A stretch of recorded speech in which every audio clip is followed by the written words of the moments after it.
Hello, it's the Irish Gypsy here to bring you your October 2016 general readings. I am still using my beloved Gilded Tarot deck by artist Cyril Marchetti, drawing 8 cards for the month, 2 cards for each week, with an additional card from the bottom of the deck for your crowning card representing overall theme and advice for the reading. Make sure to check your rising and your moon sign as well. This video is for Gemini, and if your primary sun sign is Gemini, this may or may not resonate for you. Or if you're like me, you may find that each of your 3 signs play out predictively for you in different areas of your life. And watching all 3 just helps kind of give more pieces of the puzzle so you can get as clear a picture of the time frame ahead as possible. Thank you so much for all your support and feedback in watching and listening and subscribing and commenting on the channel and helping it grow. We are just about at 11,000 strong now, and it's all due to you. And I couldn't do without it. I couldn't do it without you. And you are the reason, of course, that I do it. So thank you very much. I always, as I say, love reading your comments. It's one of my favorite things to do next to the personal readings themselves. I love how descriptive sometimes you guys are in describing how the readings play out in your lives, both the comments that you place on the video feedback themselves and the ones that some of you take the time to send via email. After 25, 26 years of doing this, it's still adds to my knowledge of how deep and complex the tarot really is. So you are my instructors just as much as I am ever yours. So thank you very much for that. And always a special thank you going out to those of you who reach out for personal one-on-one readings. It is a pleasure and an honor, and you have my gratitude for the trust that you place in me to interpret and intuit the cards for you. Thank you for that. And thank you to my regular clients for allowing me to play such a delightful part of your lives moving forward, and for the updates that you guys are so good at sending. Thank you very much for that. And if any of you are interested in a personal one-on-one reading with me and you have not read with me before, you can click on the little About button on my YouTube channel's homepage. That will give you a little more information and detail on myself, the services I offer, and my contact information and email, which is Maggie1McGuire@gmail.com. If you're interested, send me an email. I would be delighted to work with you. I do readings full time, so I'm able to get back with you quite quickly and schedule a reading within a fairly timely fashion, almost always within 2 weeks. Turnaround time is anywhere from a couple of days to up to a week and a half or 2 weeks, depending on if we're doing live or recorded, and sometimes have to coordinate time zones as well. So again, if you're interested, send me an email and we'll set something up for you. So moving right along, this reading is for Gemini for October 2016. Gemini, October 2016. Show me the energies for the air sign of Gemini, Gemini the twins, the 2 faces of Gemini for October 2016. What do they need to see? What do they need to know? Show me the energies for the month of October 2016 for Gemini. Gemini, the twins. My cerebral ones, Gemini. What does October hold for you? One more. Okay.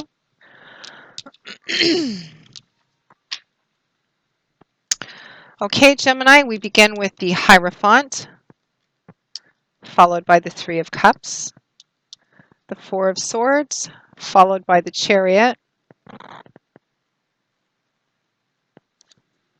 the Knight of Wands, followed by the Sun, and the Ace of Swords, followed by the Ace of Wands. And from the bottom of the deck, your crowning card representing overall energy and advice is the 8 of Cups. Looks like a lot of energy going out this month, Gemini. Let's just take a look.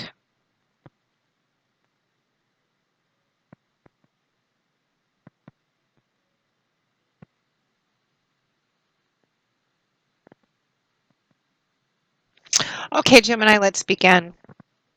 So we find ourselves at the beginning of October 2016, end of September, because I'm recording these in the last few days of September, with the energy of the Hierophant Major Arcana card. Sorry about the glare.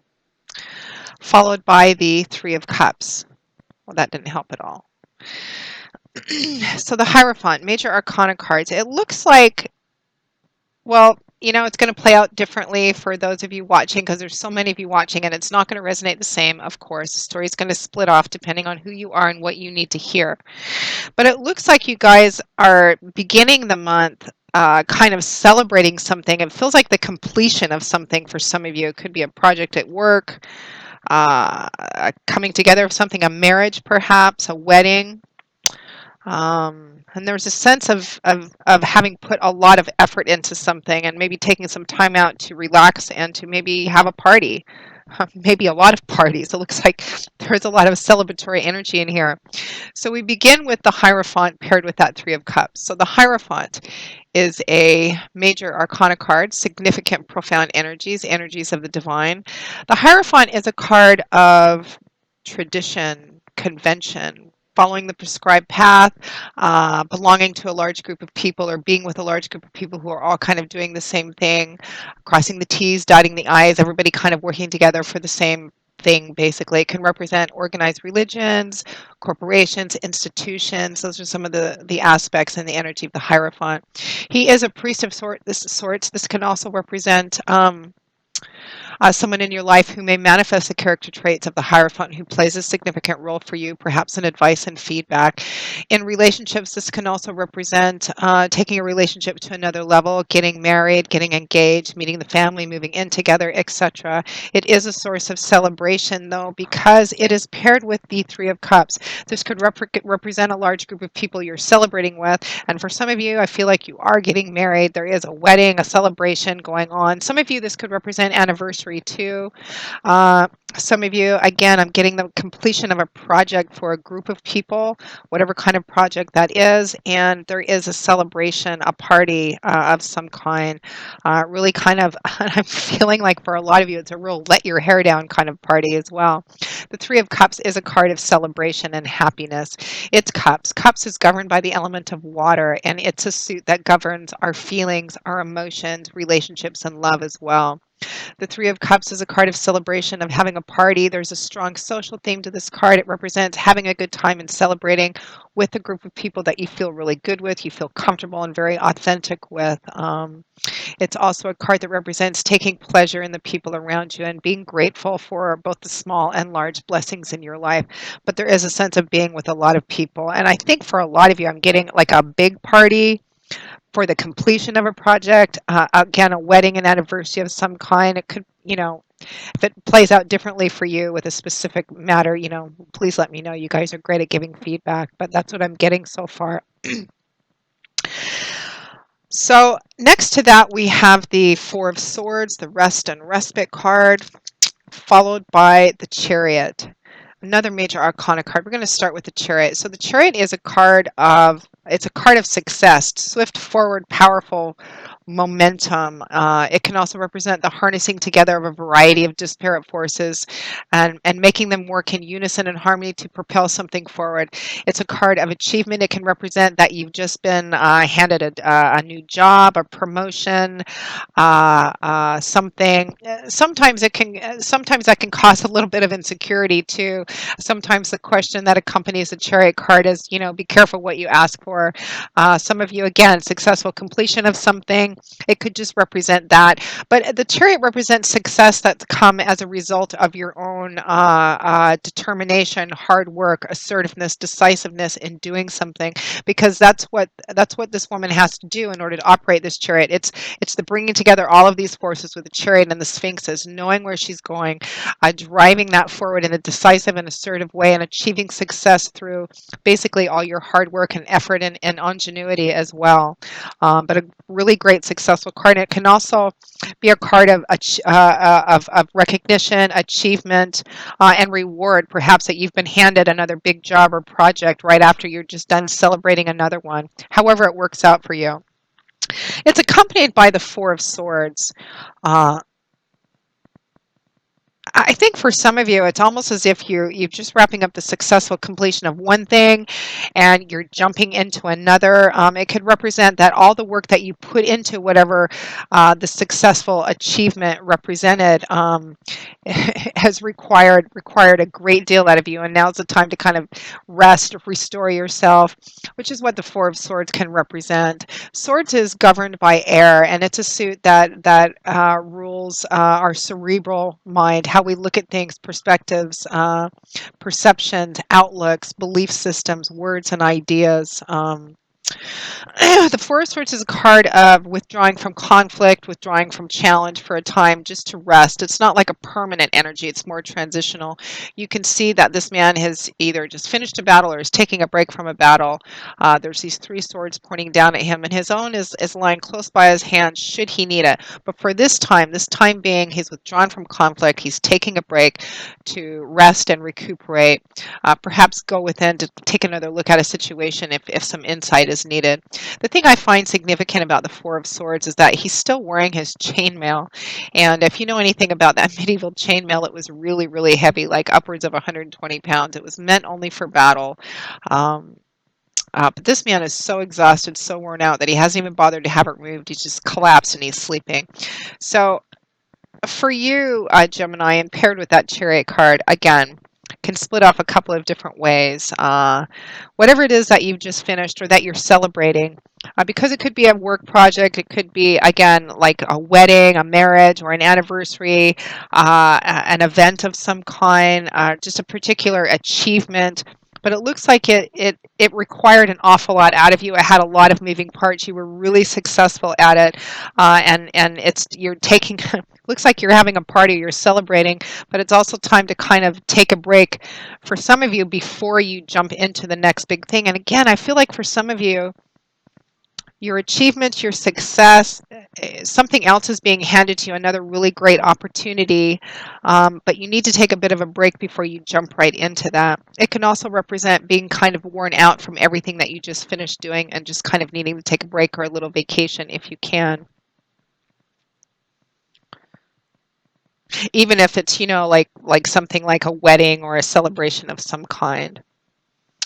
So next to that, we have the Knight of Wands paired with the Sun. Lots of action, activity, movement going along here. The Knight of Wands, the fastest of all four of the knights because he's governed by fire.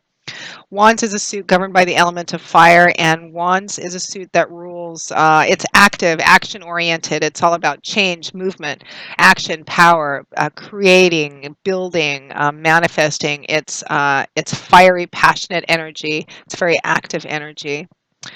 And knights are the bringers, they're the deliverers of the tarot. They are the ones that were sent out on missions and quests to achieve results, bring back results. So typically when you see knights in the upright position, they represent that, something being delivered, an offer, an offering, an opportunity, uh, an option placed in front of you, results. They can also represent the speed at which a situation moves, and in this case it would be moving quite fast, or even the offer opportunity is coming in quite fast or requires fast action because he's the Knight of Wands. Out of all four of the knights, because of the element of fire, he's very fast. It can represent being very spontaneous and very impulsive as well. Delightful, creative, enthusiastic energy. You may want to rein some of that in because, again, being spontaneous and impulsive can be quite lovely, but sometimes a little too much. As I'm fond of saying, we want to make sure there's water in the pool before we jump into it. So it looks like there's something coming in for you, an opportunity, uh, but it feels almost frenetic, this energy. It just feels very fast moving and action oriented, and I can see why that Four of Swords is kind of there in the middle. Make sure to take care of yourself during this month, Gemini. It looks like there's a lot of activity and action going on. It feels like a lot of fun, though. There's a lot of cards that have this theme of, well, there's a few cards that have this theme of celebration and partying and fun and events. We have that Three of Cups, and we have the Sun Sun card, which comes with the Knight of Wands as well. It's a strong element of fun with the Sun card, Major Arcana card. This is a great card. It's a card that represents, well, light, love, warmth, laughter, fun, social activities. There is a healing element to the Sun as well. It does encourage things to grow. It's a card that can represent coming out of the dark into the light, kind of winter into spring feeling. It represents a loosening up of previously restrictive energies. If finances were tight, it represents kind of a loosening up of that. If you've been through some kind of challenge or illness of some kind, it represents a healing and a recovering of that. And your crowning card being the Eight of Cups, which is a card of walking away and leaving behind that which you have found disappointing or disillusioning somehow. So again, as you're ending September, going into October, Gemini, you are leaving something behind which has not served you or is no longer serving you, didn't turn out the way you wanted it to. But whatever it is that you're coming into is beautiful, and there's a lot of celebration energy, but it's very fast moving, but fun as well. You'll have to let me know what this is. And for some of you, there's an opportunity coming in, an offer, an opportunity that's really, really exciting. Again, there's this sense of jumping from one thing into another thing, so make sure you take care of yourself and rest up. It looks like a lot of fun, a lot of zest, passion, desire, enthusiasm, building and manifesting, and working with people too. There's kind of an energy of being on board with people and just really having a good time. Just be careful not to wear yourself out during this. Now, at or towards the end of October 2016, you are just charging right off ahead to. We have two aces together. Beautiful.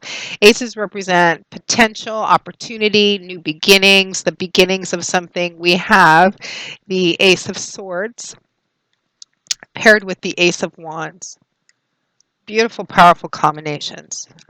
Uh, Again, you could be going from one wonderful thing, celebrating that. You have an opportunity that propels you, catapults you almost into another beautiful thing, or it could be a continuation of the one thing itself. You'll have to let me know how that plays out for you specifically. So, the Ace of Swords. This is a new beginning, an opportunity that comes in, which is clarifying and informative as well, but it's just the beginning. It can also represent that there is information coming and knowledge coming in and will continue to be that will help clarify things and ensure success and ensure that you have what you need to forge ahead on this new beginning.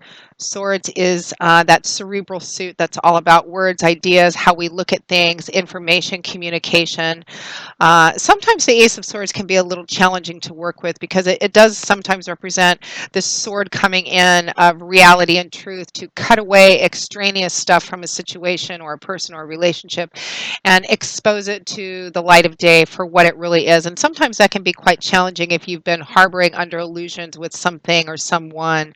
But it does represent, but that does offer again the opportunity for new beginnings and a new pathway with clarity and having what you need in order to proceed forward with something. It's kind of like a beautiful, clean, sharp, bright, shiny sword that comes in and just kind of cuts everything unnecessary out and everything illusionary out and gives you what you need to see a situation and to propel yourself forward on this new path and new beginning, this new opportunity. That Ace of Swords is paired with the Ace of Wands. This is new beginnings and new opportunities, full of excitement, enthusiasm, zest, passion. It's creating, building, manifesting something. It's very active and forward moving. And it looks like you're getting the information that you need. You're getting what you need to actually forge ahead in this. It's a beautiful combination. This whole reading is just lots of reds and golds and just a lot of movement and action and change and power. And it's a beautiful thing too because it represents, it's part of you moving this new thing that you're moving into as new beginnings always are preceded by endings, but you're moving through and away from something. You're leaving something behind. As represented by your crowning card in the Eight of Cups, which was disappointing, disillusioning, perhaps turned out to be something that you thought it was going to be something else in the beginning. It turned out to be something different, which is what this card represents. You can see that the man on this card has turned his back, decisively turned his back. This is not really a card that I get energy of, should I leave, should I not leave? He's already made his decision. He's done whatever this is. It served him. It's time to walk away, or it turned out to be something that he didn't want. It looks like the implication of these cups, some tipped over, some upright, that he's tasted and drunk from most, if not all, of these cups, and he may have found them fulfilling at the time or entertaining at the time, or maybe he thought they were something different. But at the end of the day, it's not what he wants. He's off to seek his joy, fulfillment, what he really wants. So he's turned his back. He's dressed for travel. He's got his staff in his hand, his hat and his cloak on. He's just trying to make a decision what direction he's going to go in. But he's done with whatever this represents. So walking away from that. So, and that's your overall energy and advice to Gemini over the reading. So, um, and I'm looking at that Four of Swords, that withdrawal from conflict or challenge. So, it's an overcoming of a situation or person or relationship, or maybe all of the above, that either didn't serve you anymore. It turned out to be not you what you wanted, and you've turned your back on it. You're moving into something else, and I don't know what that something else is. It's going to play out differently, but it's got a lot of passion and enthusiasm and excitement in it. There's some clarifying energy coming in at the end with that Ace of Swords too. It's like your epiphany, your aha moment, something being revealed, which kind of catapults you into this new beginning at the end of October and going into November. So I'm very interested to hear how this plays out for you specifically, Gemini. What an exciting kind of reading. Again, it feels almost frenetic and a little scattered, but quite lovely and quite fast moving as well. I feel like October's for a lot of you is just going to kind of fly right on by. So, Gemini, that represents the end of your October 2016 general readings. I hope you've enjoyed it, that it hasn't confused you too much, that you find it useful in some way, because that's why we do these readings. I will see you all again in a couple of weeks for the October 2016 mid-month readings. And again, if any of you are interested in a personal reading with me, you can click on that little About button on my YouTube channel's homepage, or you can email me directly at Maggie1McGuire@gmail.com, and we will set something up for you. Thank you so very much for watching, Gemini. And until I see you again in a couple of weeks, I wish you joy, peace, happiness, and a blessed, happy life. And I hope to see you again in a few weeks for the mid-months. Bye, Gemini.